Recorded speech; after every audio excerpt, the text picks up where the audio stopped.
Like I like Sid Vicious a lot, you know. I got along good with him, but I couldn't really bring him with us or travel with him. So it was kind of stuck in the Quebecer thing. Why does Sid get such a bad reputation? I'll just ask that now because in our deal, like of course I've dealt with him a lot, and he's always been a pleasure to deal with. But you always hear such horrible things about Sid from people. I don't know, me, I consider him to be my best friend ever in the business. Like, we had so much fun together. Like, recently, one of the girls that we met during some different tours in Germany, she had been back in touch with me. She's a flight attendant now for a big company. She's coming in Montreal at the end of the month, and I'm gonna have a dinner with her and whatever, you know, an evening, just going to eat and just tell stories, you know. And she taught me and said we were really nice and gentlemen and really never, you know, did anything wrong to anyone, and even being drunk or whatever, we were just having fun. I mean, I really never saw Sid losing it, you know, being drunk, except if somebody was really looking for it. Like, let's say we were walking in Memphis for, I think Sheryl Crow was the singer there, and it was like someone just bugging his wife all the time, and I saw him snap there, but the guy was just after his wife nonstop, and hey, Sid, oh, your wife's looking good, and I like your wife, and he snapped there. You know, he was snappy at some points, but for a reason, you know. Yeah. But with me, we never had an argument, me and Sid. What happened with that Arn Anderson thing? Did he ever tell you the behind the scenes? Yeah, he told me his versions. Was he just being harassed into it, or was just That all to me, alcohol? he said Arn started the whole thing. Arn was the first one to try to stab him with the little scissors, because it started at the bar. Right. Where, you know, they were saying that Flair is too old, you know, he should get out of the business. Because Sid was a horseman then, right, or something? No, he was just Sid Vicious, I guess. And it was in England. Okay. In Europe, anyways. And it's bashing Flair, basically.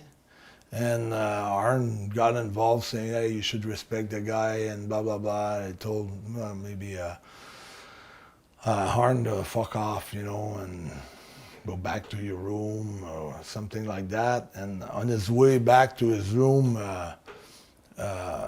Arn's doors was open and started to get at it, like verbally with Sid, and reached out for like little scissors, and I think just Sid grabbed it off his hands and stabbed him like 13, 14 times. Yeah. But messy situation. Yeah, but didn't go to jail, and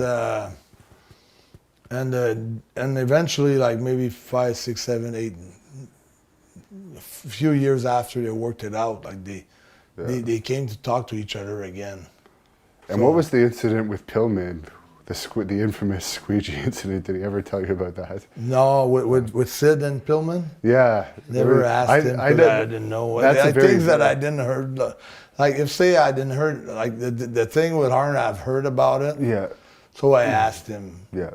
Because I was so close to him that I could ask him probably anything. Like he was close to, he knew like my sister had leukemia, and he was very close to my family, to my mom and dad. You know, he was almost part of the family, and I was like, when I went to work for Power Pro Wrestling, which was like the NXT back then of the WWF in Memphis, I just stayed at his house.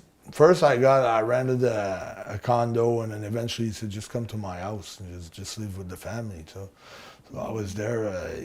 His wife was nice, generous, you know, like had a maid there, helping out with the kids and everything, and we were going to the gyms every morning, and working out twice a day. And then Power Pro, we had like maybe 3-4 shows a week. You know, it was not a full schedule, you know, so it's pretty some time off there. So took care of me there, and had this phone call right when I was there at his house. Eric Bischoff called him offered him the big deal for WCW. Oh, when he came back at the end there.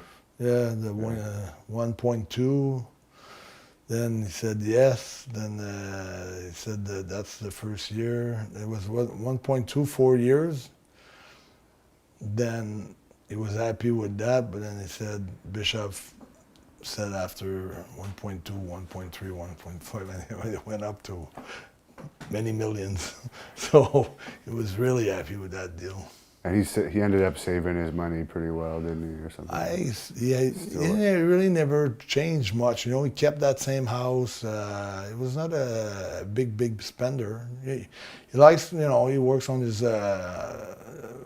He has a special car that it's not like a car. It's like some sort of a Jeep. You know, it puts a real strong engine in it, the tires, and but his best friend is mechanical, so it doesn't cost him that much. The parts, you know, it's like they're babies together. Those guys, you know, they just work on the Jeep all the time, and it can make the mud go up 50 feet in the air. You know, it's really strong. It's a nice Jeep. It's very hot, but other than that, it's not a big spender.